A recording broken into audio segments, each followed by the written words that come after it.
Okay, so if you're a dog owner, you know exactly what I'm talking about. That furry little shadow that follows you from room to room.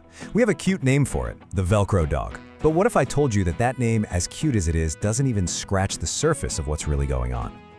Oh yeah, you know the drill. You just stand up to get a glass of water, and before you've even taken a step, they're up. You try to sneak off to the bathroom for 30 seconds of privacy, and you can feel that little nose pushing at the bottom of the door. It's a thing, right? A universal experience. We tend to laugh it off. We call them needy or super clingy. But the actual science behind this tells a completely different story. It turns out, the way we usually interpret this behavior, it's basically all wrong.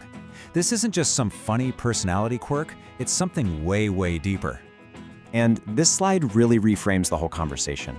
On one side, you have our words, right? Clingy, needy, anxious. But on the science side, the terms are proximity seeking, attachment, and get this, evolution. This isn't about a flaw in their personality. This is about a biological bond that's been in the making for thousands of years. So to really get this, we have to peel back the first layer of the science, which is all about the psychological bond. And it turns out, this connection looks a lot like one of the most fundamental relationships in our own species. Right, so here's the key. Your dog isn't trying to annoy you or get in your way. They are actively proximity seeking. In their world, you are the source of safety, your comfort, your home base. When they're close to you, their brain is telling them that everything is stable and secure.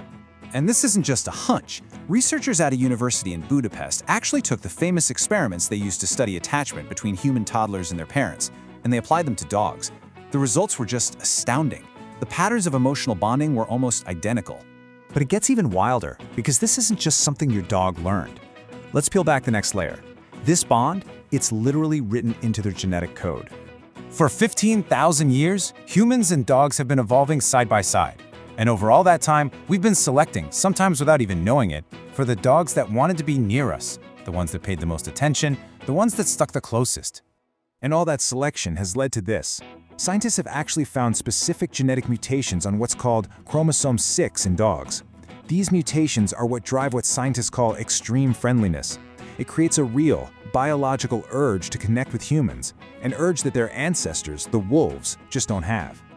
Okay, so we've got the psychology, and we've got the genetics. But there's a third layer, and this one is happening in real time between you and your dog every single day. It's a powerful chemical reaction that keeps making that bond stronger and stronger. We're talking about oxytocin. You've probably heard of it before. It's the love hormone or the cuddle chemical. It's the exact same hormone that floods the brains of a new parent and their baby, creating that incredible, unbreakable bond. Now check out this feedback loop. It's amazing. It all starts with just simple eye contact. When your dog gazes at you, oxytocin levels go up in their brain, and get this, they go up in your brain too. This rush of chemistry strengthens the feeling of trust and love, which then makes your dog want to be even closer, which then reinforces the whole cycle. It's literally a chemical loop of affection. And that brings us to the final and I think most profound piece of this entire puzzle. It's a discovery that totally changes how we should think about our role in our dogs' lives. I mean, we always see ourselves as the caretakers, right? We're the providers, the boss. But what if that connection is much more of a two-way street than we ever realized? This is just incredible stuff.